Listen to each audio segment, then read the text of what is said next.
Okay, here we are again with a Casiotone 1000p, one of Casio's first synthesizers. Hopefully this will be part 2. We're going to have a look at the speaker and see if we can do anything about sorting out the speakerphone surround. Right, we've opened it up again and got these off eBay.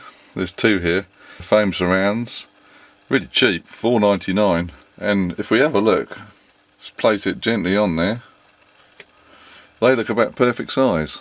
What we'll have to do is have to take these screws out, take the speaker out, might have to desolder it, and then just carefully remove all this foam and this plastic bit. I'll have to try and get that off, because then we can lay that flat and then this plastic bit will go on afterwards. Well, here's the speaker. I've unsoldered it just to make it easier to take it out. It tells you on there plus and minus, and on the wires. That's always something to make a note of.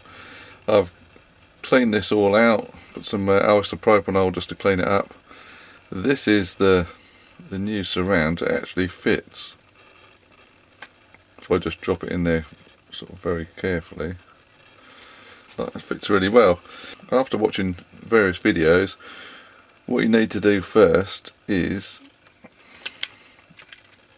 take that out carefully, put like a line of glue around here.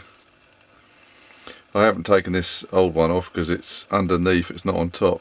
So put a line of glue around there, and if I put this around the other way, a line of glue around there, and then I'm going to use Yoo-hoo, so it's like a contact adhesive, so I'll just let it go tacky, then I'll just carefully lay that on,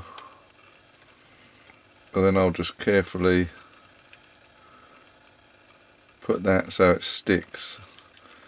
And then, after seeing loads of people do this, once that's stuck, then you can do the outside. So we'll give it a go. Well, never done one of these before. Yeah, I'll put a small bit on either side. I've let it go slightly tacky, and then I've just gently, you can see now, and if you push it down,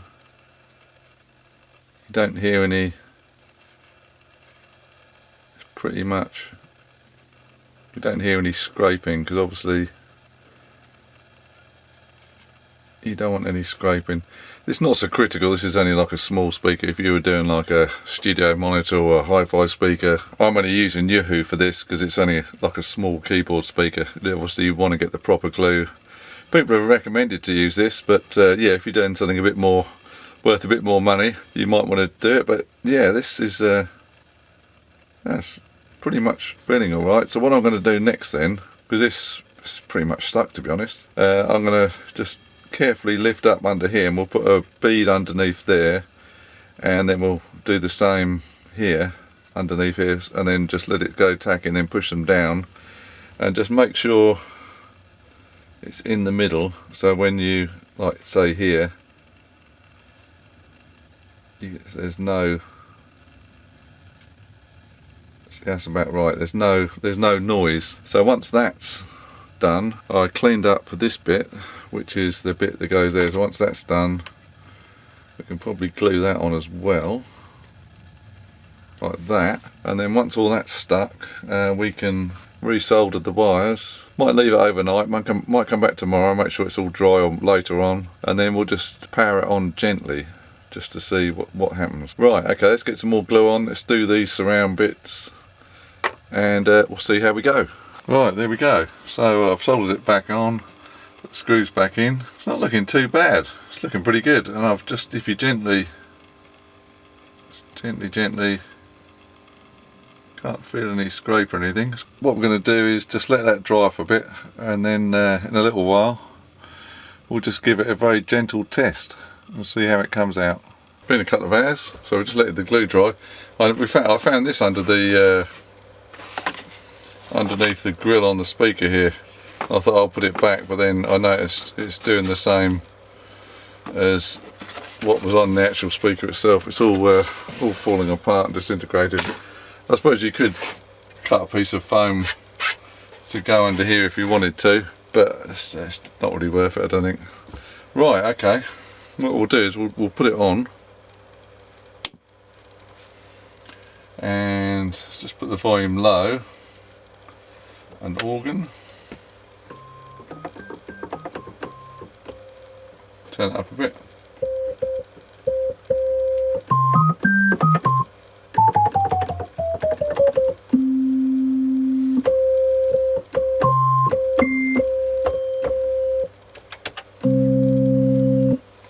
So I know before when it was the foam had gone, you played chords and it was rattling.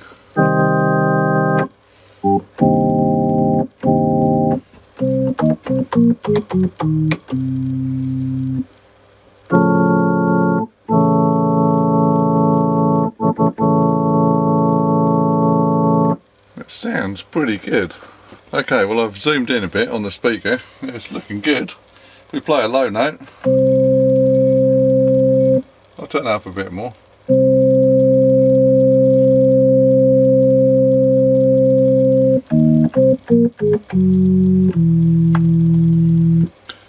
I think I can put it on full volume.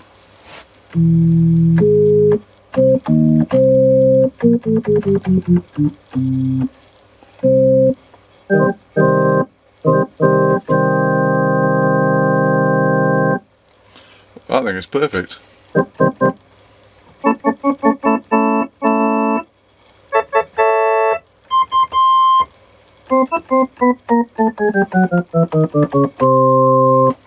There we go then. First attempt at fixing the speaker, and it sounds really nice. Well, that's the speaker sounding brilliant, fantastic. So that must be the cheapest repair ever. With the speaker surround cost well, £2.50. The glue probably cost about £1.50, so that's £4. The capacitor that we changed here, probably about 50p. So we got less than £6 with a bit of solder and bits and pieces. The only other thing we could do is I've got some of these capacitors here on the power supply. We can change some of those. That'll be for another video. And the fuse holder there, that needs changing or repairing. But apart from that, I think that's looking pretty good. We'll leave it there. Most impressed with the speaker repair. Might have to try some more in the future then, because we've got a set of Bose 802s PA speakers and they suffer from the same thing. They've got like a foam surround, so if I can find some foam surrounds, get them ordered up, we'll have a go at those as well. So there we go, that's it from the workshop. The Casiotone 1000p is sounding awesome. And yeah, we'll do the capacitors and other bits another time. And the other thing we've got to check another time is there's like a battery holder underneath that stores the memories. So that we'll look at that next time as well. So there we go, complete success. See you next time.